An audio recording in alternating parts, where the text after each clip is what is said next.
Sekantis pranešimas. Tai yra tikslinio atakų detektyvas ir kas slypi už kiberatakos. Šį pranešimą pristatys ESET Lietuva IT inžinierius Lukas Apinys. Pasveikinkim.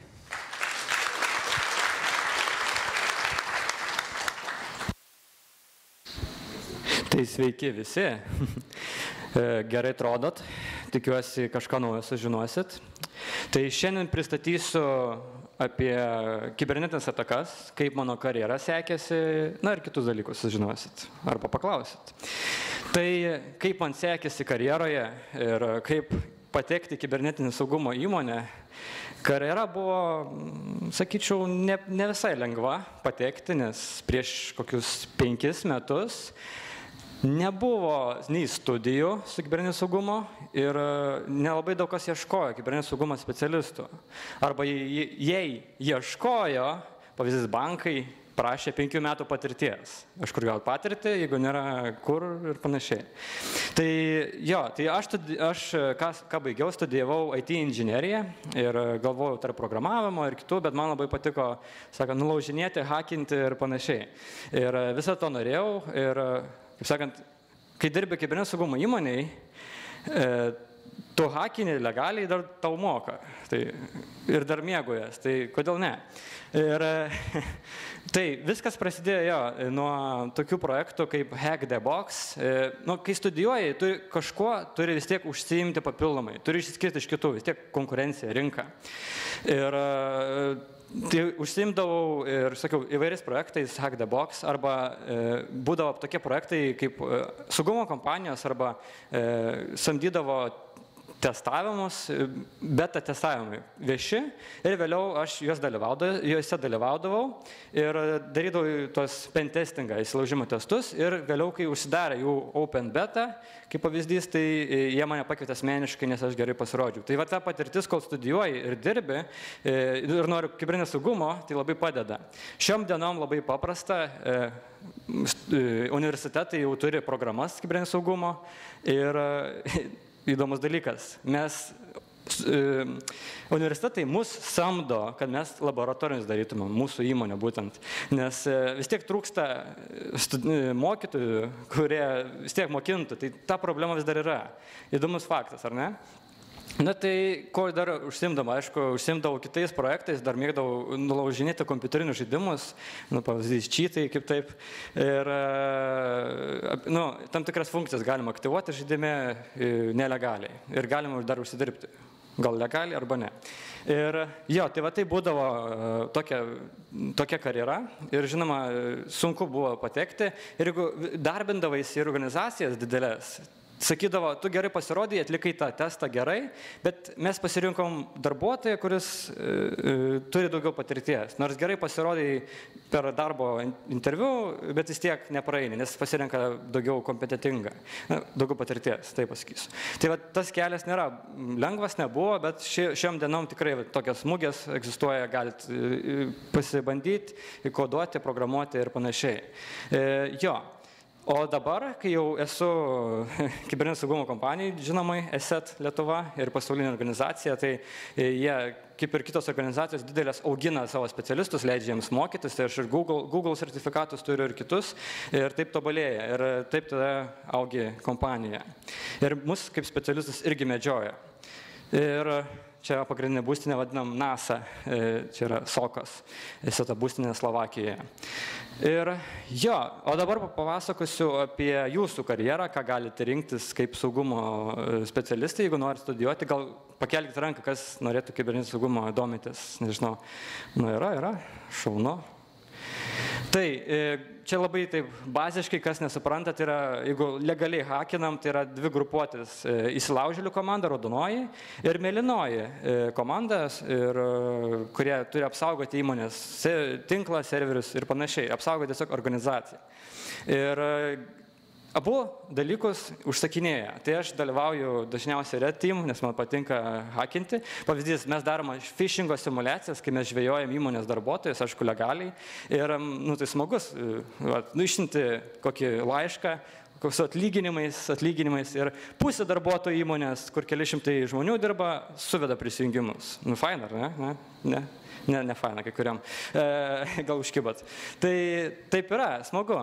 Na ir ką reikia mokėti, būtent dirbant Red Team arba raudonoje komanda, tai turėti žinių apie tinklus, apskritai apie sistemas, kaip jos veikia, programavo šitiek žinių reiktų turėti ir žinoma, suprasti, kaip įrankiai veikia saugumo ir nesaugumo ir hakinimo įrankiai, nes turi žinoti ir ką priešininkai turi, ką gali panaudoti.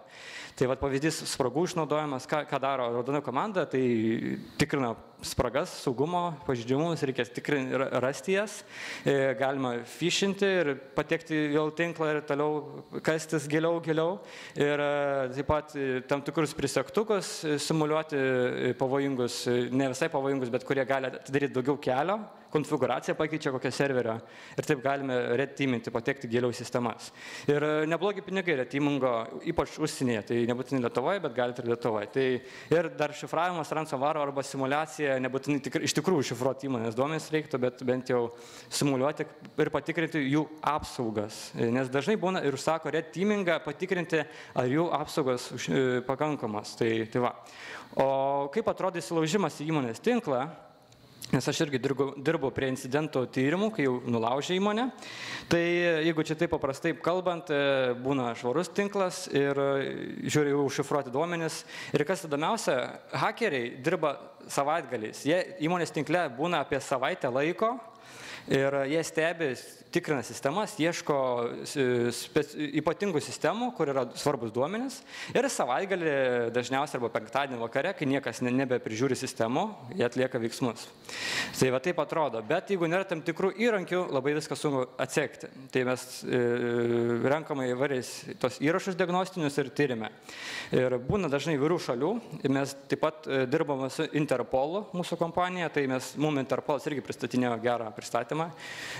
Kaip sučiumpa hakerių grupuotės, tai kai kurios hakerių grupuotės yra remiamas valstybių. Galbūt žinote, Iranas, Rusija remia taip, kad finansiškai arba neleidžia prieiti kitom vyriausybėm, jų suimti neleidžia. Taip vyksta. Irgi verslas. Ten verslo modelis tų hakerių grupuočių negi pardavinėja savo virusus kaip paslaugą. Ir tu gali kaip IT partneris, sakykim taip, nusipirkti tą virusą ir platinti kitose šalyse. Ir tu gausi procentą. Visas verslo modelis vyksta taip tarp hakerių. Ir jo, o ką reikia turėti Blue Team, kurie gintis turi, aišku, čia yra jau aukšti įrankiai, naudoja bankai, dabar SMB jau naudoja, tai čia, aišku, gal neaišku žodžiai EDR'as, XDR'as, MDR'as, dar kitų yra PAM'as, DLP, tai tie pagrindiniai įrankiai, kur naudoja didžiausias organizacijos arba labai kritinės organizacijos, kad stebėti, kas vyksta, galima atsekti kiekvieną žingsnį. Tai pavyzdys, vat, matai su įrankiu tokiu, jeigu įsilaužia arba bent prevenciją gali padaryti, matai tiksliai. Prisijungia nuotoliniu būdu.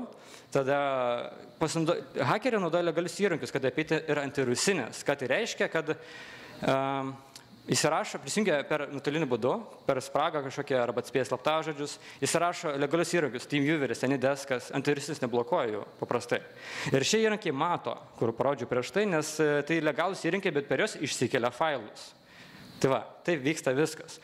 Na ir žinoma, gali šifruoti mūsų programinį, mūsų visus failus ir prašo išpirkos. Populiarios atakos yra šifravimo virusai arba phishingas. Tai va. Ir visas kelias matomas įrankis taip, atėjo per prisijungimą, paleido tokį įrankį, tokią komandinę eilutę, nuskenavo atvirus portus ir pateko, ištrynė atsarginės kopijas ir panašiai.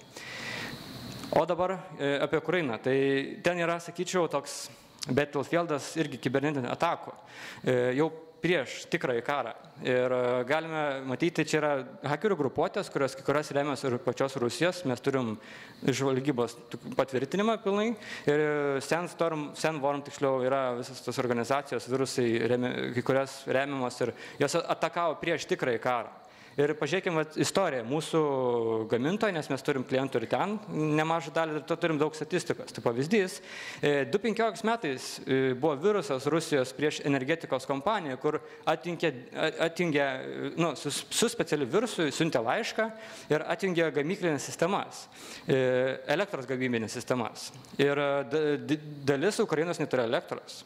Ir tas atakos taip pat vyksta ir jie išsibando čia, ant tokių šalių ir paskui pasauliniu mastu bando. Tas pats ir mūsų energetikos sektorius, ten Ignite Didosino bandė sutrikdyti, bet ten jau nepaveikė, tiesiog neužšifravo ir panašiai. Tai taip, vyksta. Bet šie virusai yra kitokie nei visam pasauliui. Ukrainai skirti virusai yra destruktyvus, jiems nereikia išgauti finansinės naudos. Kaip tai veikia? Čia viruso pavyzdys identiškas, koks buvo tas atakos metu. Ir mes pasiėmėm jo nuotrauką, tai jis yra pasirašęs legaliai. Čia yra žaidimų kompanijos Hermetica Digital sertifikatas, Code Signing. Tai reiškia, jis buvo pavogtas kodo sertifikatas, kad įspėjimo jokio beveik nerodo. Ir antivirusinės irgi priima kaip geras failas. Ir kas įvyksta, jį paleidus, išnaudojamas vienas pažeidžiamumas. Ir mūsų sistema galbūt sulėtėja, nepastebim, atsidarom programų sąrašą ir pats sistemos procesas, daug žiūrim atminties disko naudoja. Ir kas įvyksta, mūsų operatinė sistema sugadinama, visas disko MBR sistema visą sugadina. Tai yra sunaikinti sistemą, kad būtų kuo sunkiau statyti. Iš atsarginės kopijos neatstatysi taip paprastai, nes tau reikia sistemos veikiančios pilnai. Ir failus viską statyti, visas programas, viską turėti, visą konfiguraciją dingo. Tai čia yra destruktyvas atakos, destruktyvus virusai. Tai taip vykdoma yra. Na ir o kaip Lietuvoje? Tai Lietuvoje turim irgi atakų, kiek mes darom tyrimų, ne viskas paviešėja, nes valstybinės įstaigos privalo kaip ir pasisakyti, kad jos nulaužė, privačios įmonės ar privatus sektoriai neprivalo. Tai daugelis nutylima, bet kai kurie išlenda į viešumą. Tai buvo atformas, kai nutekėjo duomenų, buvo ir naujienų portalai hakinami, buvo ir Vintedas pavyzdys buvo netiesiogiai nulaužtas, bet buvo prikurta tų visokių botų, kurie ten paskirų netikrų, kurie automatiškai siuntinėjo jums nuorodas kokias, arba nori pirkti prekę ir atsiunčia nuorodą virusuotą ir taip toliau. Taip pat hakeriai stebi Lietuvos tendencijas. Mokesčių deklaravimas, VMI laiškai netikri, masiškai per visus Lietuvos gyventojus. Su atveju, kaip tik prasidėjo karas, atsirado parama. Paramos fondai netikri. Viskas yra susiję. Ir tas pats irgi Rusijos Kilnetas, DDoS ataka bandė sutrikdyti Ignite ir Revolutas buvo nulaužtas, jeigu nežinot, dalis duomenų nutekėjo, buvo vieno nufišino, kaip sakant, prisijungimus, pavogė prisijungimus vieno darbuotojo ir dalis duomenų nutekėjo. Na ir Bankiklabas, tai taikosi visus sektorius, valstybinius bankus, kur tik yra pinigų, jie visur taikys, nepeina nieko. Na ir užšifravimo virusai. Dar įdomus pastebėjimas. Po tokios konferencijos vienas mūsų toks IT partneris kreipėsi ir galvoja, kad jų pašto serverių šnipinėja. Kažkas turėjo įtarimų, nors jie kaip partneris turi licenzijų mūsų, bet jie kažkol neįsirašė savo Microsoft Exchange'o apsaugos. Pašto serverių neįsirašė apsaugos. Ir įrašius apsaugą mes pamatėme tokį virusą, Mikrocin. Gal čia prasta nuotrauka, bet čia jie siuntė tokią nuotrauką. Tai Mikrocin Kinijos hakerių grupuotė šnipinėjimo virusas. Jie šnipinėjo kažkodėl vieną mūsų IT partnerį. Nežinau kodėl, bet šnipinėjo. Ir kaip ir minėjau, viskas prasideda nuo phishingo. Labai lengva tai pagauti ir prarasti prisijungimus. Ir slaptažodžių vagystės labai populiaru. Šiais metais ir praeitais buvo labai populiaru vogt slaptažodžius. Ir gaunu laišką phishingo ir atsidarom tokį unikalus failiukai, nebe wordinis failas, nebe PDF-as. Jį atidarom ir toks tuščias langas, atrodo niekas neįvyko. O kas iš tikrųjų vyko, poveikė mūsų visus slaptažodžius. Išsaugotis naršyklėse. Mūsų istoriją naršymo, tos kukius, sausainius. Ir taikomas yra visas naršyklės iš tikrųjų. Tai duosiu patarimų, ką daryti vėliau. Ir aišku, jeigu apsauga nesuveikia, tai praradom tyliai. Ir čia tas virusas. Jis parduodamas kaip paslauga. Galite nusipirkti juodoje rinkoje ir kitus hakinti. Tai jis palaiko, kaip matot, populiarias naršyklės. Google Chrome, Firefox'as ir kiti, Opera, Torch ir kiti nepopuliarūs netgi, kurie yra. Gal kai yra rusiški, Sputnik yra netgi naršyklė, žinojo tokia? Tai visokių naršyklių yra ir daug yra palaikomų ir tos slaptažodžius, netgi kriptovaliutas, netgi pašto klientai slaptažodžiai pavogiami. Ir tie slaptažodžiai jūsų sistemai išsaugomi, ten laikinama aplankale, temp, log ir jos įsisiunčia ir mato savo konsolėje, taip visus slaptažodžius, kokia šalis, kokia paskyra ir panašiai. Taip susirinka viską. Na ir, kaip ir minėjau, atakos prieš Lietuvos gyventojus, tai hakerių gudrėja.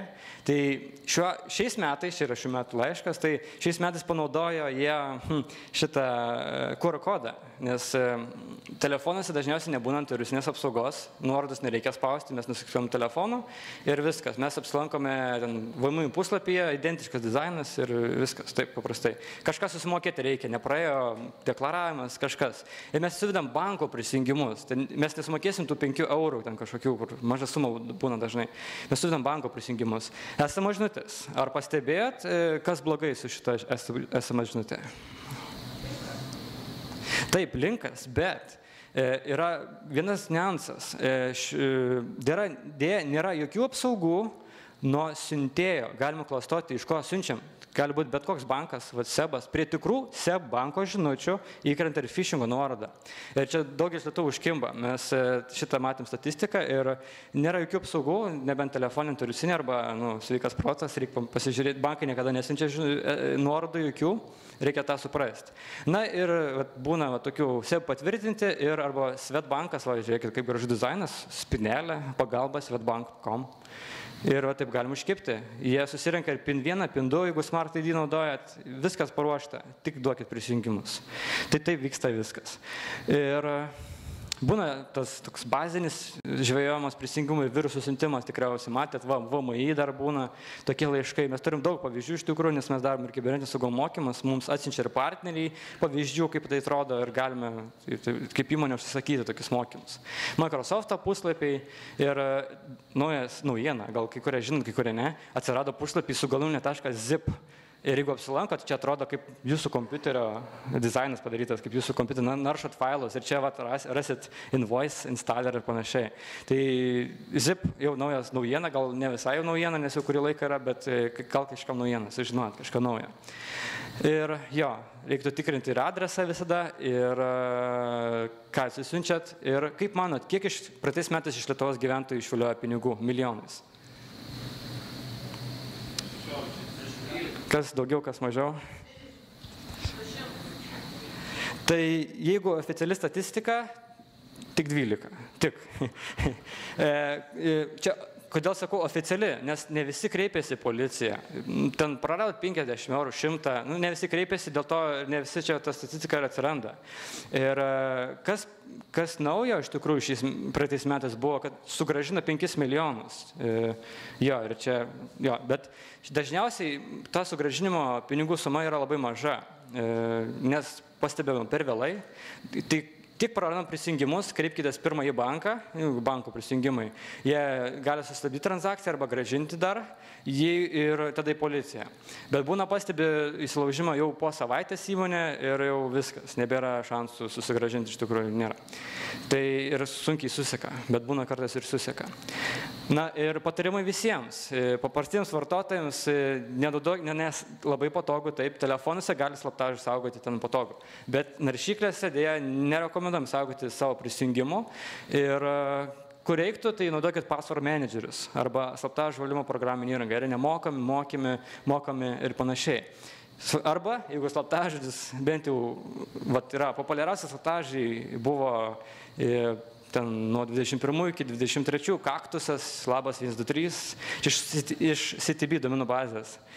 Tokie slaptažodžiai, tai kaktusas nenaudokit, bent jau skaičių pridėkit, tai nebuvo skaičių. Tai užsidėkit 2 faktorių identifikaciją. Ir jeigu naudojat kaktusą, bent jau neprieis prisijungti, tai tiek. O kas dar? Ir mokymai. Ypač įmonėms labai priklauso nuo kiek raštingi įmonės darbuotojai. Jeigu gamyklinė įmonė, tai labai daug suveda prisijungimų darbuotojai, nes nesupranta, gavau laišką, suvedžiau viskas. Jo. Tai priklauso labai nuo mokymų, kiek reikia. Tie mokymai turi būti nenubodus, interaktyvus, nes tiesiog miega, sėdi, neįdomu. Na ir žinoma, IT specialistams, tai jeigu norit viską matyti, kad jūs laužėsi, nes dažnai būna, aš įsirašiau interviusinį ir galvojau, kad viskas apsaugos mane. Bet vis tik reikia žiūrėti, prisijungiam pirmą kartą po pusę metų prie valdymo konsolės ir žiūriu, kad kiekvieną dieną atakavo tą serverį, per tą spragą bandė patekti ir niekas nemonitorino. Tai būna, taip būna. Netgi didžios organizacijos tyrimą dariau, ten tūkstančiai, Enterprise'as Lietuvoje skaitosi ten virš 1000 kompiuterių, jie turi Windows Server 2.8 ir net nežinojo, kad toks egzistuoja dar pas juos, galbūt dėl darbuotojų kaitos, nes būna įmonės dėliuose darbuotojų kaita, jis nebuvo dokumentuotas kažkur ir per jį pateko į įmonės tinklą, tai spraga. Ir žinoma, antivirusinė pažangi, taip. Visi sako, Windows Defender ir panašiai. Taip, jis paprastam vartotojams puikiai tinka, tikrai apsaugo Windows, tas pats bazinė integruota apsauga, bet jeigu jau jūs takos tikslingai, bazinė apsauga tikrai nesuveiks, nes koks to hakeris, jeigu nepinė bazinės integruotos apsaugos. Taip, paprastai. Ir, žinoma, apsauga serveriams, nes pamiršta ir serverius apsaugoti, ir įvykių stebėjimus, kaip ir minėjau, ir mokymai. Tai mes irgi atliekam mokymus kaip paslaugą ir galit kreiptis. Ir pavyzdys atakos, ne per seniausiai praeitą mėnesį. Hostingo kompanija, įsivaizduokit, jūs laikot kažkokį svarbų savo projektą, duomenų bazė veikia, ten, nežinau, verslas sukasi ir kadangi hakeriai buvo, kaip ir minėjau, tinkle būna apie savaitę arba ilgiau hakeriai ir stebi, kada tinkamas laikas pulti, jiems pavyko, kai hostingo kompanija darė atsarginės kopijas arba plėtėsi šiuo atveju, plėtėsi savo infrastruktūrą ir migravo. Jie pataikė tą langą, kaip sakant, duomenų migravimas buvo į kitus serverius ir buvo atidaryti visi, ir kopijos atsarginės buvo pažeidžiamos, viskas atidaryta. Ir kas tada įvyko? Tai įvyko, kad paleido šifravimą virusą, viską užšifravo. Tai įsivaizduokit, visi klientai prarado visus duomenis, nėra nei atsarginio kopijų, viskas bankrotas. Ir dar žmonės galbūt prisiteis bandys iš jų, nes viskas dingo, viskas, nebėra, nei atsarginio kopijų nebeturi duomenų centras. Tai žiauru ir viskas. Ir kas, aišku, jie prašo išpirkos, hakeriai visada prašo išpirkos, kad dešifruotis failas, aišku, mes nerekomenduojam, nes nėra jokių garantijų. Tu sumokėsi, ar iš viso egzistuoja tas dešifravimo įrankis, niekas nežino. Ir to labiau mes iš patirties matėm, kad jeigu ir nusiperka klientas, nors labai retai tai būna, bet nusiperka, kai kurie failai paties hakerių būna sugadinti. Tai reiškia, 70% dešifruoja, nes kažkas būna sugadinta dešifravimo metu. Tai būna taip. Ir mes buvom vienam klientui padėję, per 3 mėnesius sukūrėm dešifravimo įrankį, nes pavyko gauti viruso failą. Jie turės spragų, kriptografijos spragų, kur pavyko sukurti mums patiems gamintojui, neturint nepagavus hakerių. Nes kitu atveju tai naudojame standartiški algoritmai, kaip ir dabar šifruoja failus, legalūs metodai, ir dėja tokių būdų nėra dešifruoti, nes tie patys aukščiausi standartai šifravimo naudojama, kaip ir legaliu atveju. Tai yra šifravimo raktai, jų reikia, viskas. Ir kaip tai atrodo įsilaužimas, čia senesnis pavyzdys, viena didelė organizacija pateko per pašto serverio pažeidžiamumą, dabar čia savaitę laiko viskas vyksta, jie tikrina svarbias sistemas, AdFind įrankius susiranda pagrindinius serverius ir tada domenai įgyja ir padeda virusus ir pirmadienį tik visi įjungia kompiuterius iš domenų kontrolę į visus kompiuterius ransomware'as, visiems šifruoja kompiuterius. Visas padalinys šifruojamas. Tik pirmadienį rytą, puikus pirmadienis, ar ne? Ir buvo tokio klausimų mums, mes kreipėmės ir iš išorės, nebūtinai mūsų klientas kreipėsi ir šiaip tyrimo pagalbos. Ir darbuotojai bijo, kad juos atleis, iš tikrųjų, nes jie jautė atsakomybę ir sako, galit paduoti patarimų, kaip juos nuraminti, nes jie panika. Visą savaitę įmonė nedirbo, Kauno ofisas nedirbo. Ir visi bijo, tas nežinomumas. Ir čia techninė dalis, tai buvo parašymieji failai, kurie pasileis tam tikrą valandą, tam tikrą datą, viskas. Ir mes analizuojam, užšifruoja failus, čia deklasifikuojam taip, užšifruoja failus su tokiu plėtiniu, visus failus pervadina taip, atom siloje, čia savo parašą turi. Ir palieka sistemą, sisteminius failus nebodifikuoja, nes nori, kad veiktų sistemas, bet būtų failų šifruoti. Ir ką dar virusai tokie daro, jie patys save išsitrina iš sistemos pabaigoje, kai baigia darbą. Tai mes, kai darom tyrimą, nėra nei sisteminių įrašų, nes jie ištrinti sisteminiai įrašai, nėra nei viruso, užšifruoti failai ir išpirkos pranešimas tekstinis, viskas. Ir jis nukreipia, jeigu tyriam, išsiunčia iššifravimo raktą į Singapūrą. Ir taip baigėsi. Na ir apie hakerio gaudynės, jau į pabaigą, tai būna įvairių, čia būna ir Rusija pagauna, kažkaip vis tiek Amerikos Interpolas vis tiek pateko FTB ir suėmė kelis rusų hakerius, aišku neblogai, ir dirba hakerių irgi. Tai jo, tai būna tokių nuotraukų ir Lietuvoje. Ar žinot, kad Lietuva ir Latvija buvo call centras hakerių, 108 žmonės. Ir čia Lietuvos policija supakavo, kaip sakant, grupuotę. Tai vat, Lietuvoje irgi egzistuoja hakerių grupuotės, jie dirbo kaip legalus verslas, registruota įmonė, bet užsiminėjo ir, kaip sakant, hakinimu, nulaužinėjimu.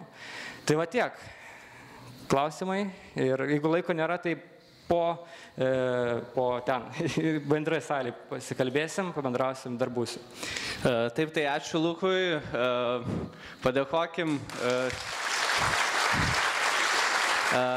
Kadangi taip, pranešimas iš tikrųjų įdomus, tiesiog klausimams galbūt laiko tiek nebeturim, šiek tiek pasilikim pertraukai, tai kaip ir Lukas minėjo, jisai lauks jūsų, nežinau, Lukai, apatinėme hole ar pagrindinėje iš esmės salėje, tai tikrai, jeigu turite klausimų, nebejoju, kad turėsit, tai susiraskit Luką, pasiklauskit, iš tikrųjų, manau, kad pateiks įdomių atsakymų, pavyzdžių ir istorijų. Tai ačiū tau dar kartelį.